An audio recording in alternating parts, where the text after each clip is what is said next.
নির্বাচনকে সামনে রেখে ৮৪ আসনে প্রার্থী ঘোষণা করেছে লিবারেল ডেমোক্রেটিক পার্টি এলডিপি।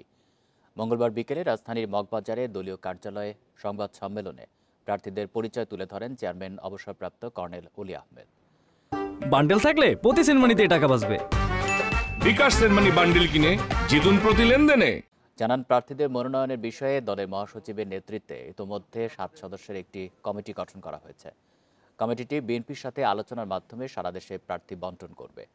তিনি আরও বলেন, শেখ হাসিনাকে আশ্রয় দিয়ে ভারত সরকার বাংলাদেশের বিরুদ্ধে অবস্থান নিয়েছে।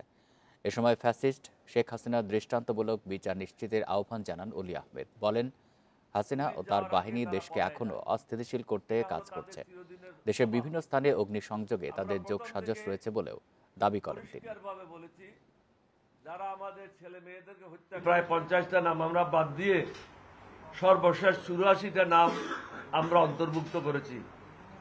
এই নামগুলি নিয়েই আমাদের দলের মহাসচিবের নেতৃত্বে 7 জনের কমিটি বিএনপির সাথে বসবে।